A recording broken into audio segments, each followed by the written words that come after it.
राम राम मेरे सभी प्यारे बच्चों को। चलो स्टार्ट करते हैं अपना topic management. Okay, let's start. Management is the art. Management क्या है? एक आर्ट है। अभी हम पढ़ेंगे मैनेजमेंट एक साइंस के रूप में भी हम प्रयोग करते हैं। मैनेजमेंट एज एन आर्ट भी है, मैनेजमेंट एज एन प्रोफेशन भी है, बट अभी हमने डेफिनेशन पढ़ रहे हैं, उस पर आर्ट पे फोकस करेंगे। नेक्स्ट टॉपिक में हम स्टार्ट करते हैं। Management is the art. Management एक ऐसी कला है। कैसी कला है? मैनेजमेंट एक ऐसी कला है जिसमें हम गेटिंग थिंग्स डन, जिसमें कुछ चीज़ें डन होती हैं थ्रू अदर्स, दूसरों के द्वारा। जैसे हमारे स्कूल्स में कोऑर्डिनेटर होते हैं, वो क्या करते हैं? खुद तो काम कुछ करती नहीं है, वो दूसरों से काम करवाते हैं। तो दूसरों से काम कराना भी एक कला होती है। फिर formally organise group. Formally organise group का मतलब है यानी कोई ऑर्गेनाइज ग्रुप होना चाहिए। जैसे आपका स्कूल हो गया, आपकी कंपनी हो गई, कोई कोऑपरेटिव ऑर्गेनाइजेशन हो गया, कोई पार्टनरशिप हो गई। ठीक है, ये सब हम सारी की सारी हम पढ़ चुके हैं। हम किस में पढ़ चुके हैं? 11th क्लास में पढ़ चुके हैं। अगर पता हो तो पता ही होगा, मुझे पता है, इंटेलिजेंट बच्चे। चलो नेक्स्ट। और ये डेफिनेशन में दी किसने? बहुत इंपॉर्टेंट है, डेफिनेशन दी है हारून वुड्स ने दी है। ठीक है, नेक्स्ट डेफिनेशन और पढ़ लेते हैं। छोटी सी प्यारी सी डेफिनेशन है, इससे एक क्वेश्चन आ जाता है इसीलिए। ठीक है, management refers to the process of conducting. Management एक ऐसा प्रोसेस है, कैसा प्रोसेस है जिसके अंदर हम कुछ फंक्शंस को कंडक्ट करते हैं। क्या होते हैं वो फंक्शंस?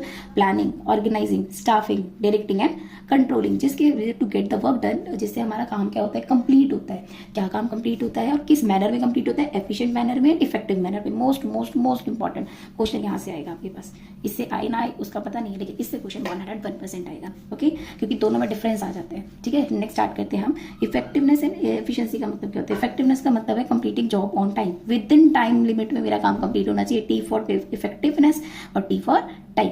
ठीक है, achieve results on time. Time पे काम कंप्लीट होना चाहिए, बिल्कुल टाइम पे काम कंप्लीट होना चाहिए, तो उसको हम क्या बोलेंगे? इफेक्टिवनेस है। ठीक है, एफिशिएंसी भी होनी चाहिए। एफिशिएंसी का मतलब क्या होता है? मेरा कॉस्ट इफेक्टिव मैनर में काम कंप्लीट होना चाहिए। C for efficiency, C for efficiency, C for efficiency, C for cost effective manner. यानी ऐसा नहीं मेरा खर्चा ज़्यादा हो, मेरा खर्चा ज़्यादा नहीं होना चाहिए, मेरे लिए कॉस्ट इफेक्टिव होना चाहिए। ऐसा होता है ना, जैसे एक्सपेंस हो रहा है मुझे 10 रुपये का, और मैं जब अर्निंग कर रही हूँ तो मेरे को अर्निंग हो रही है 12 रुपीज़ की। ठीक है, तो ये खर्चा हुआ, तो यहाँ पे मेरे को क्या हुआ? 2 रुपये का मुनाफा हुआ। अब उल्टा सपोज एक्सपेंस मेरा हुआ 12 रुपये का और अर्न मैं कर रही हूँ 10 रुपये, तो क्या मैं इसको कॉस्ट इफेक्टिव मैनर बोलूँगी? नहीं, बिल्कुल भी, कहीं से भी मेरा कॉस्ट इफेक्टिव मैनर नहीं होगा ये। ठीक है, तो इसीलिए completing job in cost effective manner, और इसमें हम कॉस्ट बेनिफिट एनालिसिस करते हैं। यानी कॉस्ट पे हम जितना पैसा लगा रहे हैं उतना प्रॉफिट हो रहा है या नहीं हो रहा है, खर्चा ज़्यादा हो रहा है क्या? खर्चा ज़्यादा हो रहा है तो मेरे लिए कॉस्ट बेनिफिट एनालिसिस नहीं है, यानी वो मेरे लिए एफिशिएंसी नहीं है। तो मैनेजमेंट में हमें ये दोनों टर्म्स याद रखने। हमारा काम कैसा होना चाहिए? एफिशिएंट वे में होना चाहिए और कॉस्ट इफेक्टिव मैनर दोनों में होना चाहिए। यानी कॉस्ट में भी हो, कॉस्ट इफेक्टिव मैनर भी हो, और साथ के साथ मेरा टाइम लिमिट में हो। तो उसको हम क्या बोलेंगे कि मैनेजमेंट हो। मैनेजमेंट हमारा काम करा रहा है और बहुत अच्छे से हमारा काम करा रहा है।